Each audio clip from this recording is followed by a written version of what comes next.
muy importante poder comprender lo que ha pasado en la historia, en esta gran historia de Dios que estamos viendo, para que haya venido todas las consecuencias que podemos observar todos nosotros todos los días, ¿no? El pecado, la caída del hombre es algo que nos afecta directamente a todos, sin excepción, y por tanto vamos a escuchar con mucha atención lo que Jared tiene que compartirnos en esta noche, pero antes vamos a orar para pedir la dirección del Señor. Oremos, hermanos.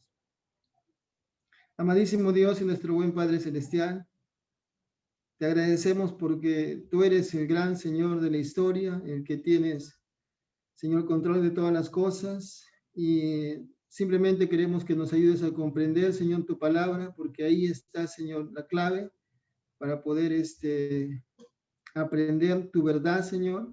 Guía a Jared, Señor, que tu Espíritu Santo nos esté iluminando nuestra mente en esta noche, Señor, para aprender más de tu palabra. En el nombre de Jesús, amén. Jared. Buenas noches, hermanos, con todos ustedes. Bienvenidos a esta nueva parte de nuestro estudio de la gran historia de Dios.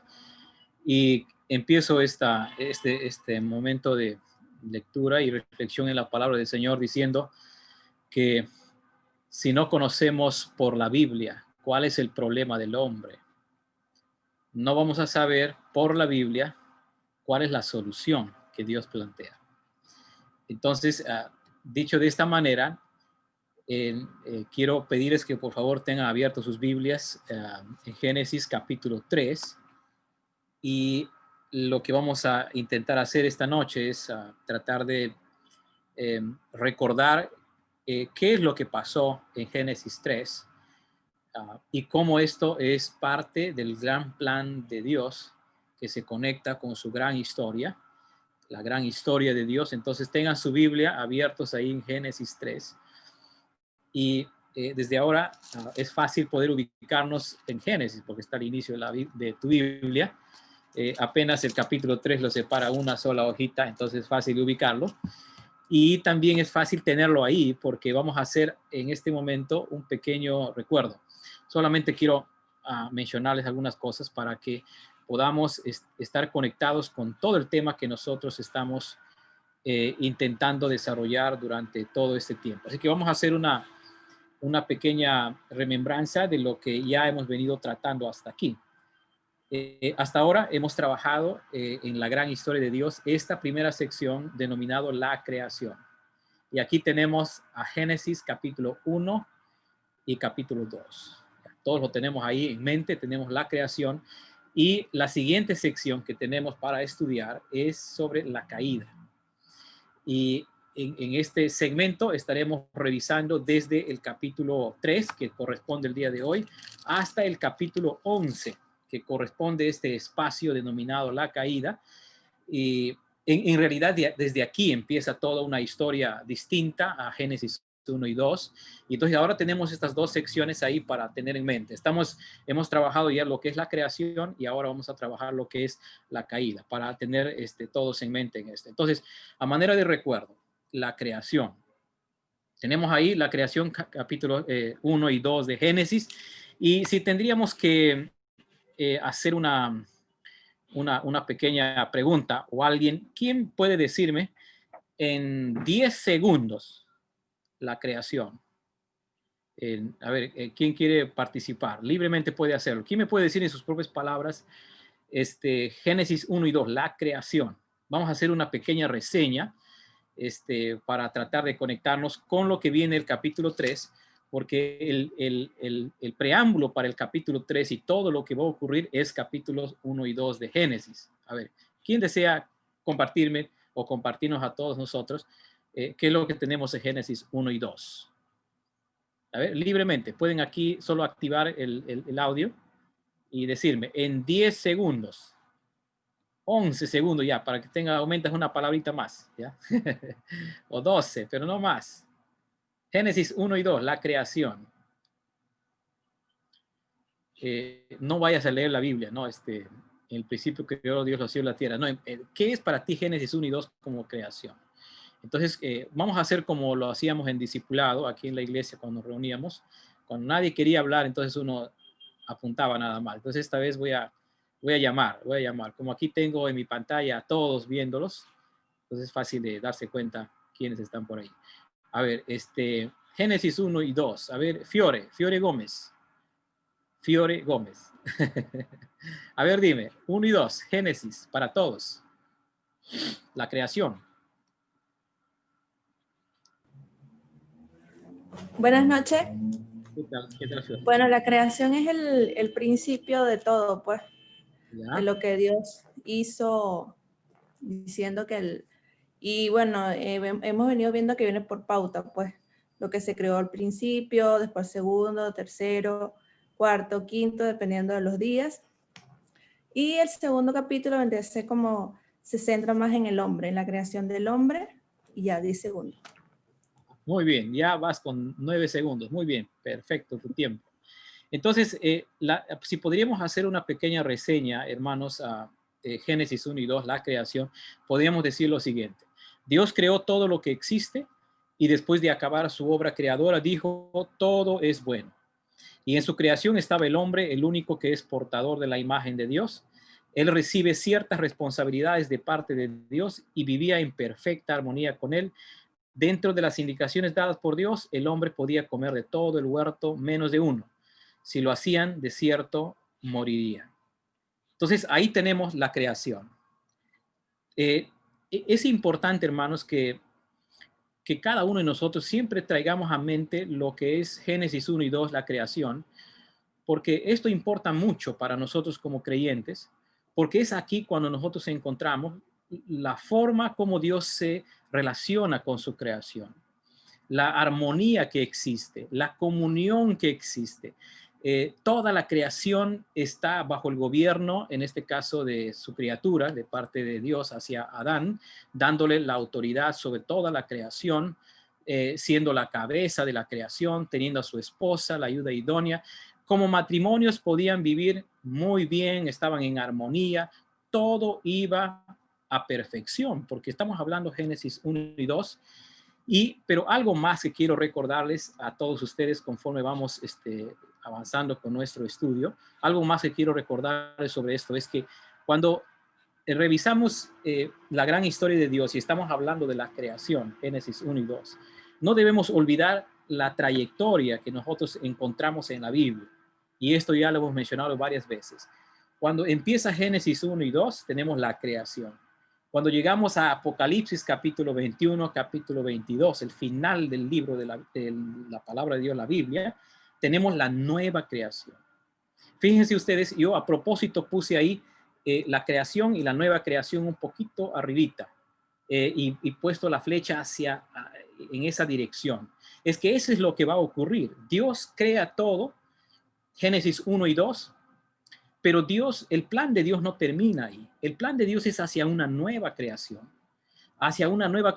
Y esta historia de la creación, la historia de Dios, el relato de la creación, tenemos a un Dios que va a ir guiándonos hacia la nueva creación. Entonces tenemos ahí el plan de Dios, como Dios tiene un plan de creación a creación, de creación a nueva creación.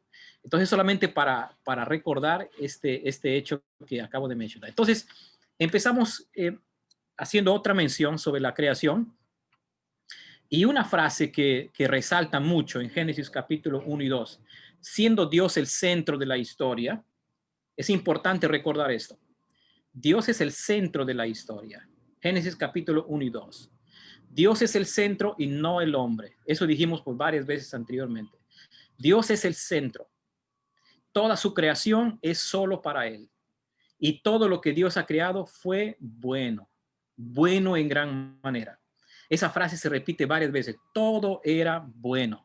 Génesis 1 y 2. Sin embargo, llegamos al capítulo 3. Llegamos al capítulo 3 y lo que encontramos aquí es el segundo movimiento en este plan de salvación, en esta gran historia de Dios, el segundo movimiento en este plan. y en este plan se conoce como la caída. Génesis capítulo 3. Así es que así llegamos al capítulo 3, recordando Génesis capítulo 1 y 2, que todo era bueno, todo era perfecto. Dios era el centro, su creación vivía en armonía con Dios, en armonía con Eva, en este caso Adán y Eva, en armonía con la creación mismo. Eso era Génesis 1 y 2. Pero tenemos el capítulo 3 de Génesis y el relato empieza muy directo. Muy directo empieza el relato. Tal como empezó en Génesis capítulo 1:1, cuando dice: en el principio creó Dios los cielos y la tierra.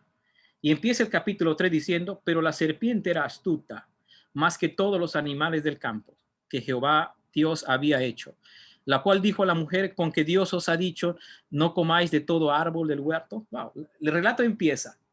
¿Empieza con quién? Empieza con una serpiente que se menciona acá. Una serpiente que habla, ¿no? Ese es así, ¿no? Es muy curioso, una serpiente que habla. Y no se dice más, solamente se presenta a la serpiente acá y se dice de esta serpiente algunas cosas. Aunque no podemos sacar mucho a una pregunta, por ejemplo, ¿quién es exactamente esta serpiente? ¿De dónde vino? Esto no nos intenta responder Génesis capítulo 3, sencillamente nos da a conocer su existencia. Ahí está la serpiente. Pero el texto dice que esta serpiente era uno de los animales del campo que Jehová Dios había hecho. Hay una mención a esta creación, a esta criatura, como algo que Dios había creado, ¿no? A la creación de la serpiente. Y que aparece en este momento la serpiente, obviamente, por el relato que nosotros tenemos y por la evidencia de los otros textos que nosotros podemos revisar posteriormente en otras partes de la Biblia, hasta el Nuevo Testamento, presuponemos que Satanás estaba detrás de todo esto. Inclusive hay una mención que se hace acerca de este personaje en Apocalipsis, en referencia a Satanás, obviamente al diablo, como la serpiente antigua. También se usa la expresión dragón, también león rugiente. Entonces hay varios calificativos que se usan para referirse al diablo. Suponemos que aquí, en la forma como aparece el relato, es que Satanás está detrás de todo esto. Satanás está detrás de esta creación, de la serpiente. Y cuando aparece esta serpiente acá, cuando aparece Satanás, parece ser que el texto nos da la idea de que obviamente hubo anteriormente una rebelión en el mundo espiritual, hablando de Satanás y otros ángeles, previo a este relato que nosotros encontramos aquí en Génesis capítulo 3. Pero aquí lo tenemos a la serpiente. Parece ser Satanás aquí con un plan. Esto es bien interesante notar, porque el enemigo se acerca hacia la creación de Dios, en este caso Eva, que es con la que la primera habla, se aparece acá y no se aparece solo por aparecer. Tiene un plan. Este ser, por la forma como habla y las cosas que va declarando, nos da a entender que él sabía y conocía de Dios. Interesante notar esto, ¿no? No basta solo con conocer de Dios. Hoy en día hay mucha gente que conoce de Dios, pero no quiere saber nada de Dios. Conocer de Dios no salva a nadie. Conocer de Dios y decidir seguirle a través de Cristo es lo que salva. Pero Satanás está aquí presente y tiene un plan. Y esto lo vamos a ver un poquito más adelante. Pero cuando tenemos aquí la presencia del enemigo de Dios en su creación, a Satanás, nos hace recordar lo que venimos estudiando en Efesios capítulo 6, todos los domingos aquí en nuestra iglesia. Dice que los creyentes, los hijos de Dios, la iglesia de Cristo, está en una tremenda batalla.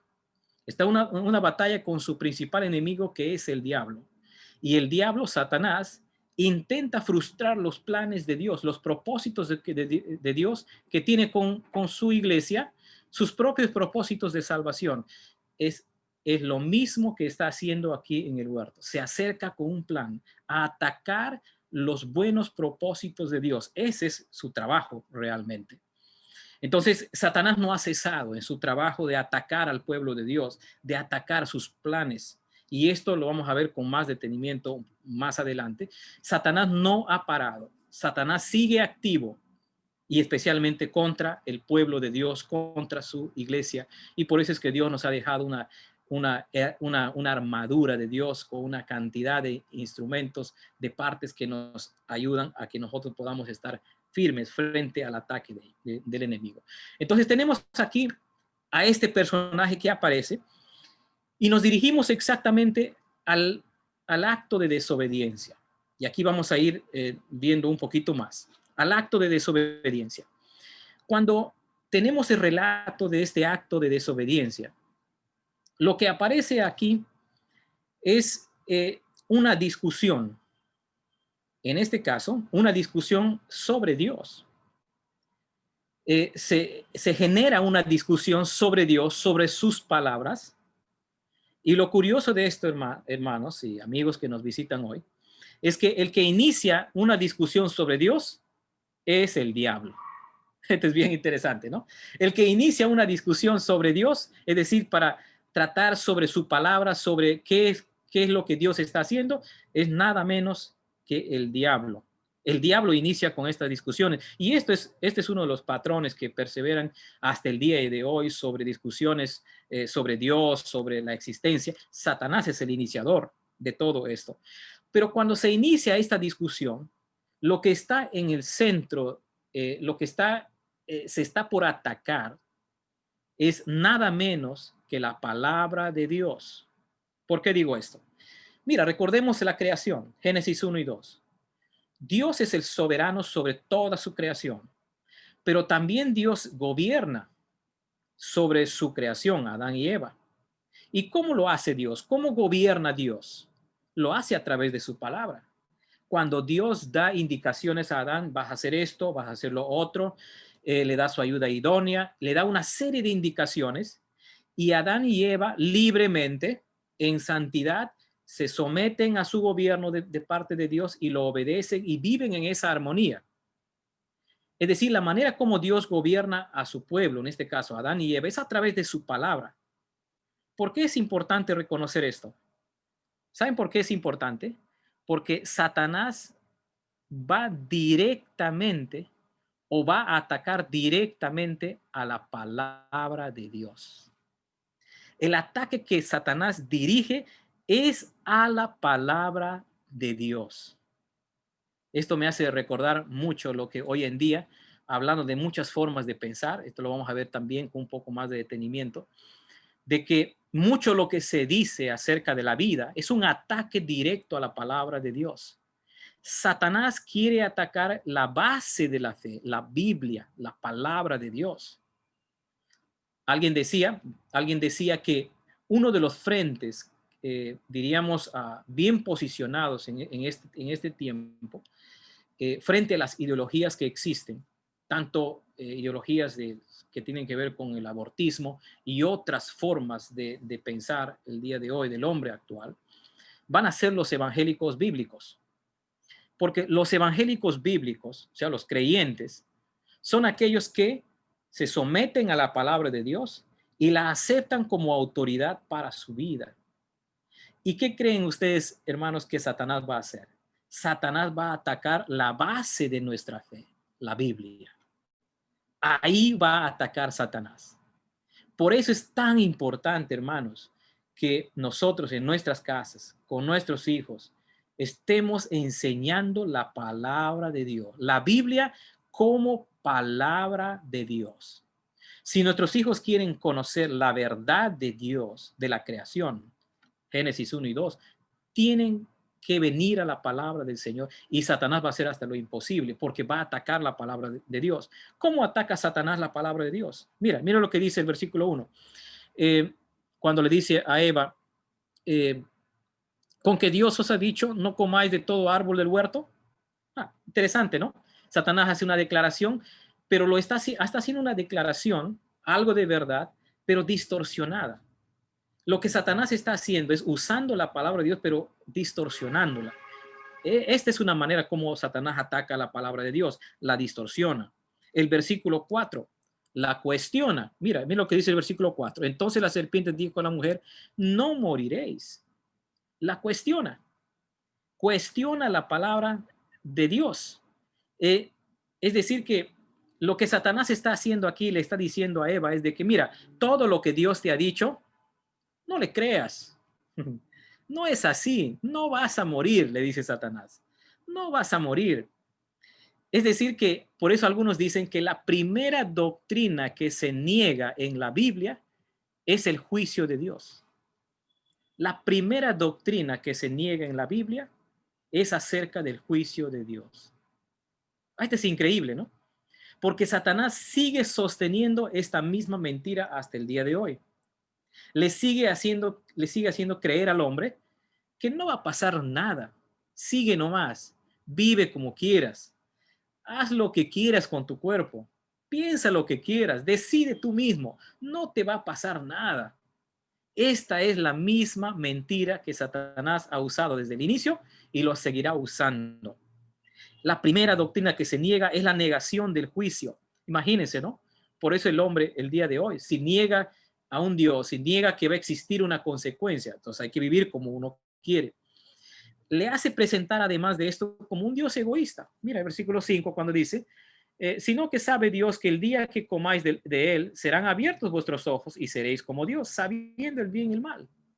Lo que Satanás le está diciendo es que le hace presentar a Dios como un Dios egoísta, algo así como un aguafiestas, ¿no? Mira, sabes que Dios es medio caprichoso, sabes que él va a hacer todo lo posible para que tú también no seas como Él. Entonces, Satanás lo presenta de esa manera. Imagínense, el mayor mentiroso de la historia presenta a Dios como mentiroso. Eso es lo que está haciendo Satanás en este proceso. Le presenta a Dios como egoísta y lo que aprendemos aquí, una verdad fundamental, hermanos, es de que cuando uno se cuestiona a Dios, se cuestiona la veracidad de Dios. Uno se pregunta y dice, entonces, ¿qué queda después de eso? ¿Qué queda de eso? Nada. Cuando uno se cuestiona a Dios y se le saca a Dios del juego de la vida, no queda nada. Todo es relativo. Todo es posible. Todo podemos hacer. Eso es lo que está haciendo Satanás aquí. Y a propósito de que Satanás ataca la palabra de Dios, me hace recordar de lo que algunos hermanos han compartido acerca de en algunas traducciones, inclusive hasta hay teólogos LGTB, vamos a poner ese nombre, teólogos liberales que usan las escrituras, que tienen formación bíblica, que usan los idiomas originales, el hebreo, el griego, para sostener sus doctrinas, para decir que no es así tanto como los cristianos bíblicos han enseñado la Biblia con respecto al hombre y a la mujer. No es tanto así.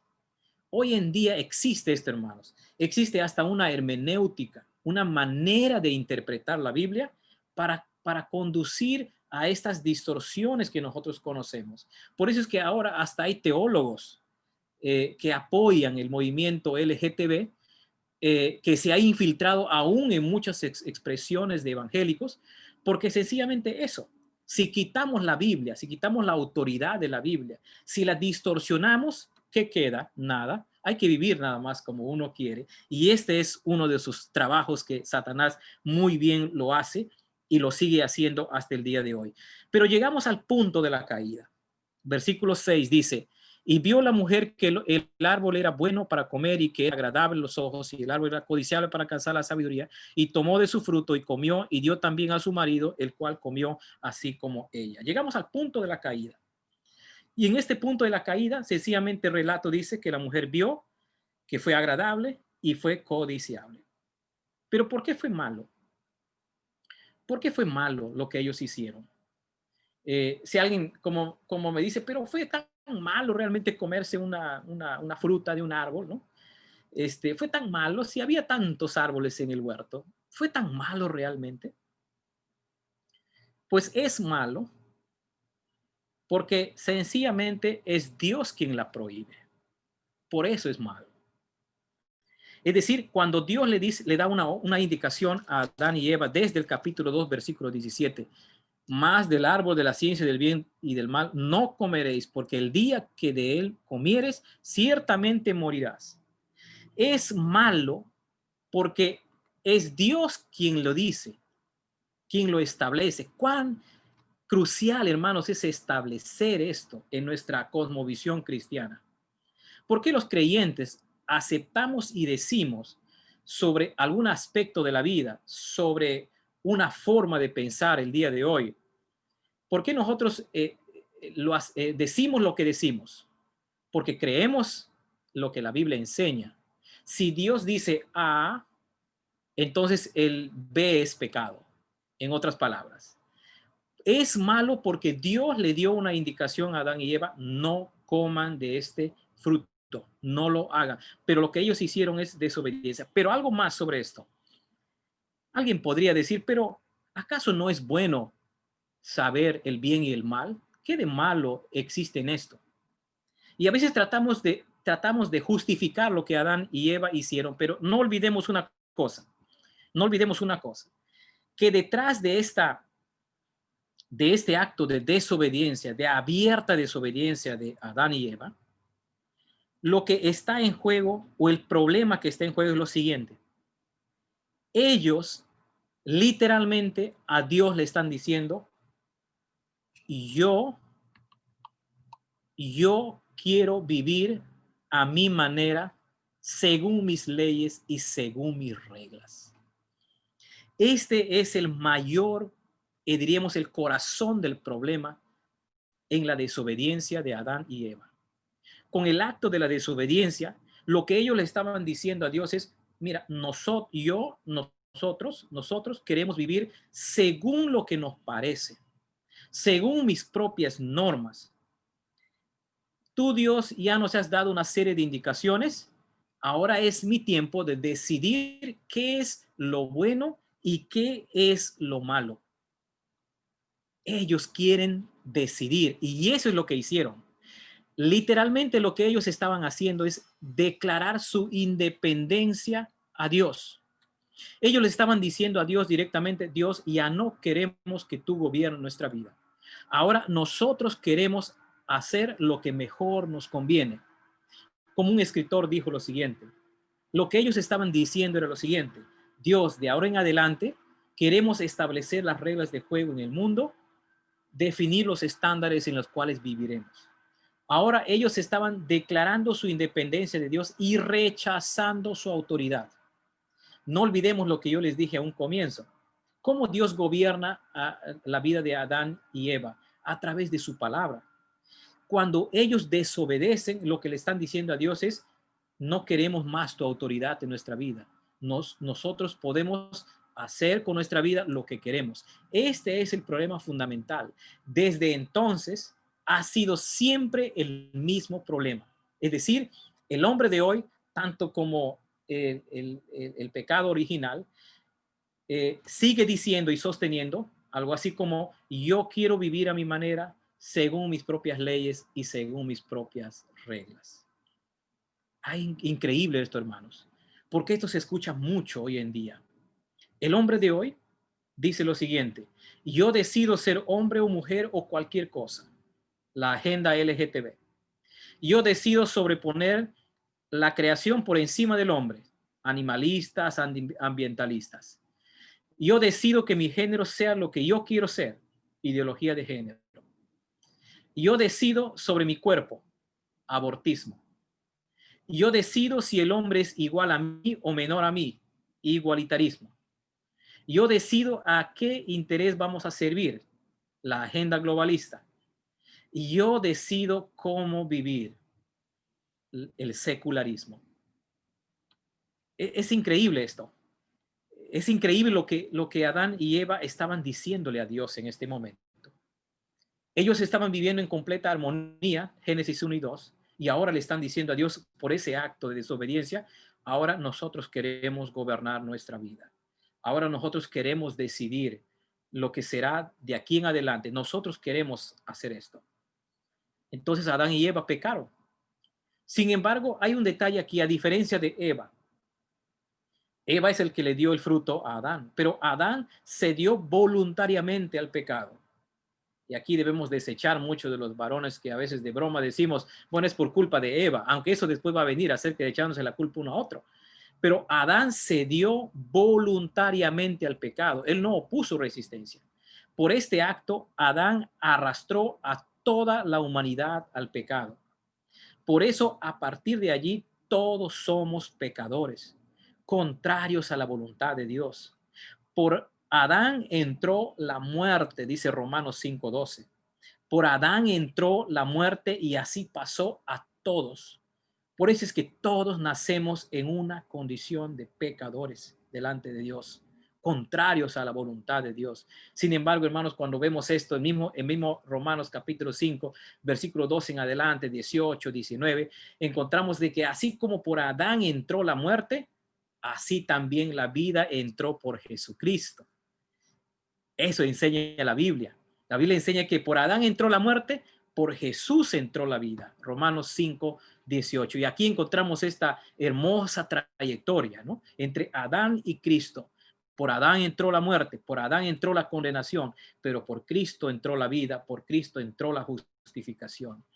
De Adán, el desobediente y cabeza de pecado, por Jesús, el obediente, entró la vida. Así es que lo que encontramos aquí, a modo de resumen, es de que el hombre se declara independiente. El hombre le está diciendo, ahora nosotros queremos vivir a nuestra manera. Queremos mandar en nuestra vida y no necesitamos a Dios. Es exactamente el grito del hombre de hoy en día. No necesitamos a Dios. No queremos la Biblia. Pues ese acto viene desde Adán y Eva. Ahora Adán y Eva, portadores de la imagen, ahora se declaran Dios. Ellos mismos ahora se declaran Dios porque ellos estaban usurpando una prerrogativa de Dios. Es Dios quien crea, es Dios quien les dice a Adán y Eva, vivan de esta manera, hagan esto. Y Adán y Eva están diciéndolo, no, ahora nosotros queremos gobernar. Ahora nosotros te quitamos la autoridad a nosotros, ahora nosotros somos nuestra autoridad. Y de esa manera entró el pecado hacia toda la humanidad. Y lo que encontramos aquí, hermanos, seguidamente es lo siguiente, algunas consecuencias. Aquí quiero mencionar algunas de ellas y podemos ir compartiendo un poco más. Algunas consecuencias iniciales. Primero, lo que encontramos aquí en versículo 8 y 10 es que una vez que ocurrió el acto de desobediencia, las primeras dos consecuencias iniciales encontramos en el versículos del 8 al 10. Lo que existe acá es se rompe la relación con Dios. Y el 8 dice, y oyeron la voz de Jehová que se paseaba en el huerto al aire del día, y el hombre y su mujer se escondieron de la presencia de Jehová, de Dios, entre los árboles del huerto. Se escondieron. Y Dios iba preguntando, ¿dónde estás tú? Lo primero, obviamente, es parte de la consecuencia del juicio que Dios está emitiendo a este acto de desobediencia. Se rompe la relación con Dios. Ahora el hombre está muerto, está separado de Dios, no tiene vida espiritual. Se ha roto esa comunión. Génesis 1 y 2. Adán y Eva disfrutaban de esa comunión con Dios. Ahora se rompió esto. Ahora Dios está diciendo, ¿dónde estás tú? Parece sonar esas palabras hasta el día de hoy. Dios buscando al hombre. Dios buscando al hombre perdido. Se rompe esa comunión con Dios. Pero también de esto lo que se puede notar aquí a partir del versículo 11 y 12, se rompen las relaciones humanas. Mira lo que dice ahí cuando menciona, cuando el 12 dice, y el hombre respondió, la mujer que me diste por compañera me dio del árbol, entonces yo comí. Lo que Adán le estaba diciendo a Dios es, mira, la mujer que tú has creado, ella me dio, por lo tanto es tu culpa. Y Adán y la mujer dice, no, y dijo la mujer, la serpiente me engañó y yo comí. Lo que la mujer estaba diciendo es también a Dios, bueno, como la serpiente es creación de Dios, entonces Eva también le estaba diciendo, bueno, Dios, tú eres el culpable de por qué yo caí. Literalmente, Adán y Eva estaban diciéndole, Dios, tú tienes la culpa.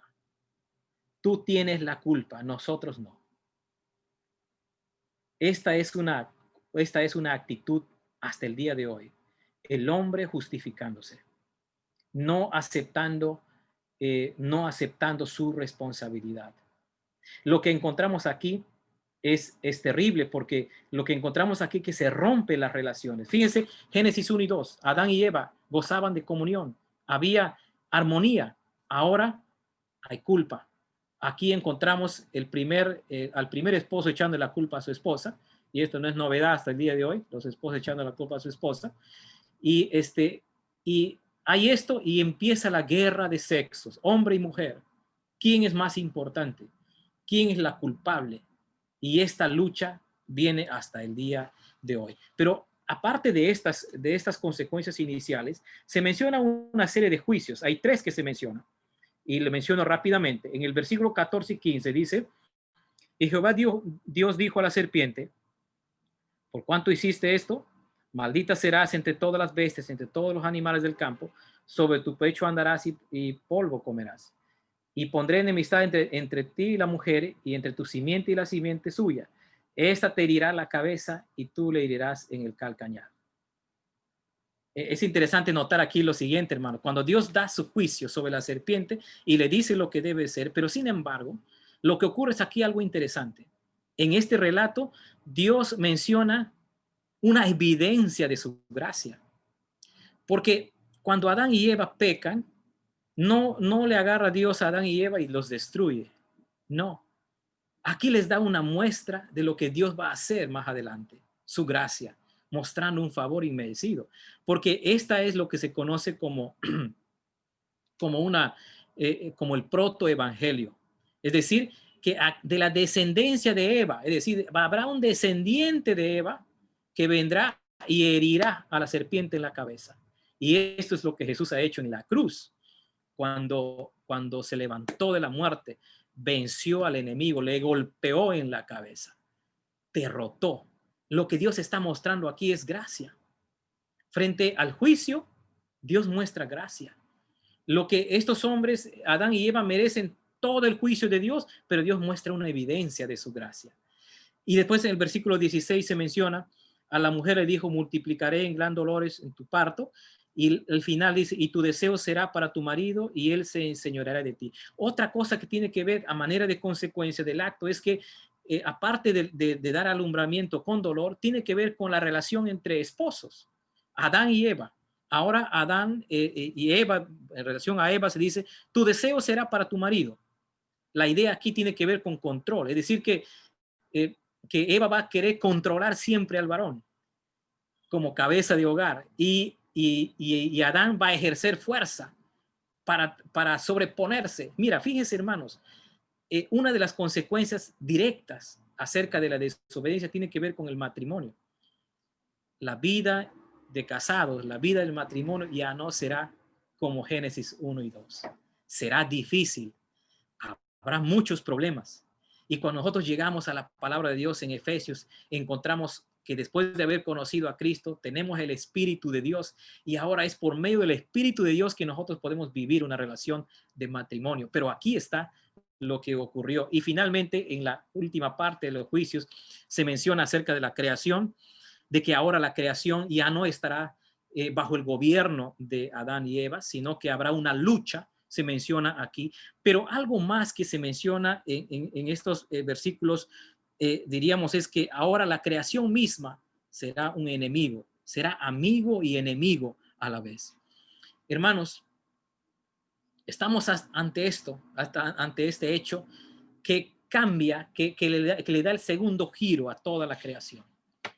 A toda la creación le da este giro de la caída del hombre. Pero, sin embargo, cuando nosotros miramos todo esto, es como que alguien dijo, el capítulo 3 es el capítulo más oscuro de la Biblia. Y tienen razón, porque aquí empezó la caída del hombre. Pero hay algo que ocurre al final de este relato. Es que termina el relato diciendo que Dios les conduce a Adán y a Eva hacia la salida del huerto. Hacia la salida del huerto les lleva, dice el versículo, dice versículo 23, 24, se menciona lo siguiente. Entonces dice 23, y lo sacó Jehová del huerto del Edén para que labrase la tierra y que fue tomado. Dios le conduce a Adán y a Eva hacia la salida del huerto. Dios los saca, los expulsa como consecuencia de su acto. Pero ocurre algo interesante aquí, porque es el mismo Dios quien los conduce a la puerta de salida en el huerto del Edén después de la caída, y es el mismo Dios quien conduce al hombre hacia la puerta que es Jesucristo. Eso es interesante, porque eso es lo que vamos a ver en el resto de la Biblia. Cuando Adán y Eva pecan, Dios no les deja ahí abandonados. No, Dios los saca del huerto y los conduce ahora hacia la puerta que es Jesucristo para poder entrar por la fe en Él a esa nueva creación. ¿No es maravilloso eso, hermanos? Juicio y gracia. Eso es lo que encontramos de parte de Dios.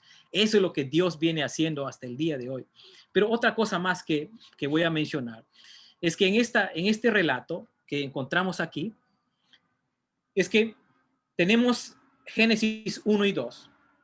Tenemos la caída y tenemos aquí a Adán falló. Génesis capítulo 3.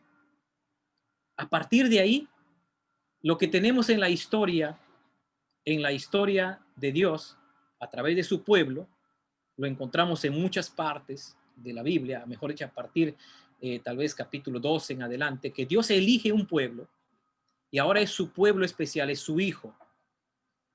Así como Dios tiene a su hijo Adán, pero ese hijo falló, ahora tiene a Israel como hijo. Pero ¿qué pasó con Israel? Israel falló. Israel falló. Pero no termina ahí. Tenemos ahora, llega el Nuevo Testamento y tenemos a Jesús, el Hijo de Dios. Lucas es la gran propuesta. Jesús es el hijo de Dios. Pero Jesús no falló. Ahí está la gran diferencia. Jesús no falló. Por eso decimos que, mira, fíjense qué es lo que Dios está haciendo. Dios está mostrando ante la caída su plan de salvación. Dios está conduciendo al hombre hacia Jesús, hacia aquel segundo Adán, porque esa es una expresión que se usa en el Nuevo Testamento, hacia el segundo Adán, que a diferencia del primer Adán y a diferencia de su pueblo, este Adán sí obedeció. Y ese fue Jesús. Y por su obediencia es que nosotros podemos tener garantía y esperanza de una nueva creación. Porque nosotros venimos a este Jesús que obedeció en todo, que no pecó, que murió y resucitó. Podemos nosotros venir a Él y tener la esperanza de estar en esta nueva creación que Dios tiene. Pero otra cosa también que se puede mencionar, como ya mencioné hace un rato, en Adán la muerte apareció. Romanos 5:12. En Adán, cabeza de muerte y condenación hacia la raza humana. Pero lo que encontramos más adelante es a Jesús, que es el camino, la verdad y la vida. Jesús como segundo Adán, Él es la vida, Él es la justificación.